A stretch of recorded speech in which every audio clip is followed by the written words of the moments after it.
Alors, ce qui m'a poussé à réaliser des coachings et des formations, c'est avant tout d'abord le coaching. C'est par là que j'ai commencé, même l'accompagnement au sens large des individus. J'ai vécu moi-même un accompagnement en coaching PNL et ça m'a permis de découvrir en fait ma mission de vie. C'est-à-dire ce qui m'animait le plus au fond de moi-même. Je me suis fait prendre au jeu en fait de vivre pleinement cette passion travail, ce travail passion. Et ensuite, j'ai trouvé que c'était intéressant aussi de pouvoir le transmettre. Donc j'ai commencé à former des futurs professionnels de l'accompagnement, sous plusieurs dimensions d'ailleurs, parce qu'on peut être un professionnel d'accompagnement dans plein de métiers. Dans les services RH, on est un professionnel d'accompagnement. Quand on est manager, on est un professionnel d'accompagnement de ses équipes, etc., etc. Donc sur plusieurs facettes. Ok, super. Est-ce que vous pouvez m'en dire un peu plus sur votre centre de formation Bienstitute? Oui, alors Bienstitute, il est situé sur Pessac, en banlieue bordelaise, mais j'interviens à travers mon institut sur plusieurs autres grandes villes, comme à Lyon, à Toulouse, à Pau, Marseille, on commence à aller sur Paris également, donc il y a plusieurs comme ça espaces. Cette fonction de Bienstitut, en fait, elle est assez caractéristique parce qu'au-delà de se former, d'apprendre, de découvrir la relation humaine, tout simplement, on travaille sur soi en formation. Ça veut dire qu'il y a une double dimension. Il y a une dimension mieux se connaître pour mieux connaître l'autre. Super. Et plus exactement, quels services, prestations vous proposez? Alors, différentes prestations, des prestations en accompagnement individuel. Ça, c'est un service en cabinet au sein de l'Institut, mais également des accompagnements in situ, en entreprise.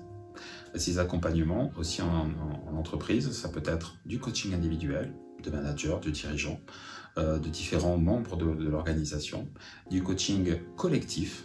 Donc là, ça va être sur des thématiques bien spécifiques.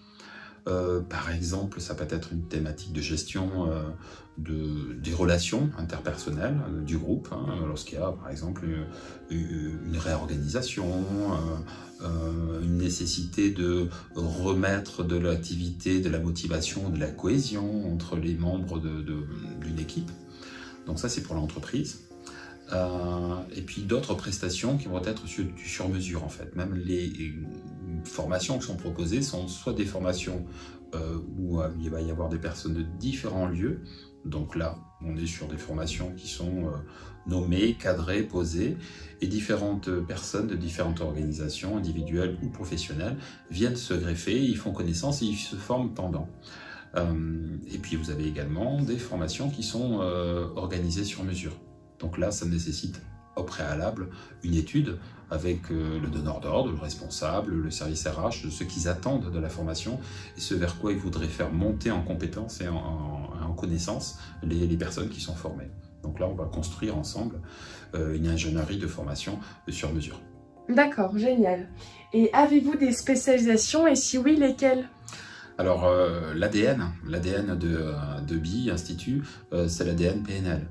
Ça veut dire quoi la PNL? C'est la programmation neurolinguistique.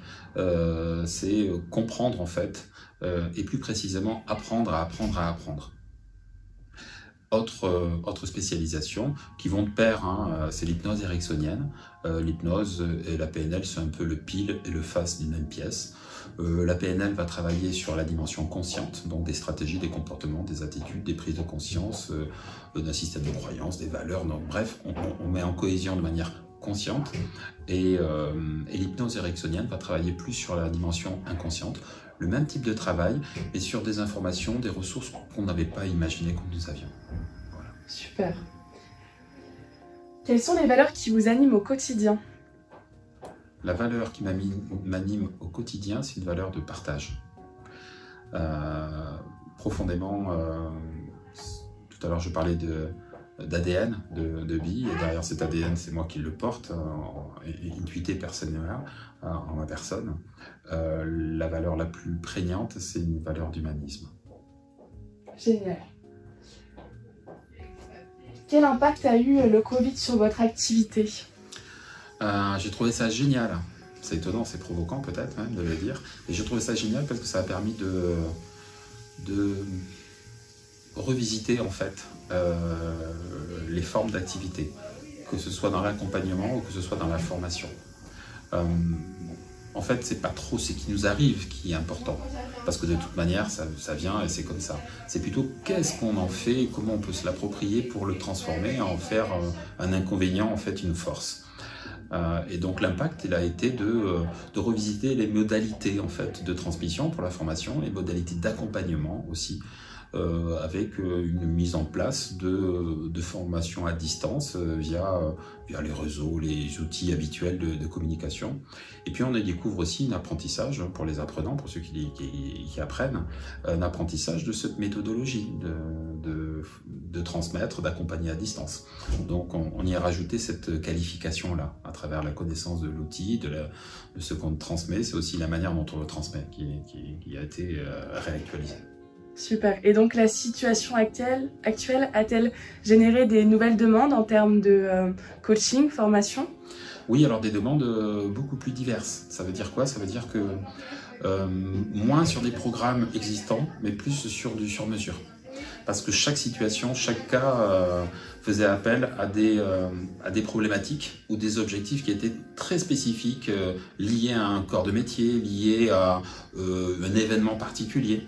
Donc ça veut dire que là, on a beaucoup plus développé le sur-mesure. Génial.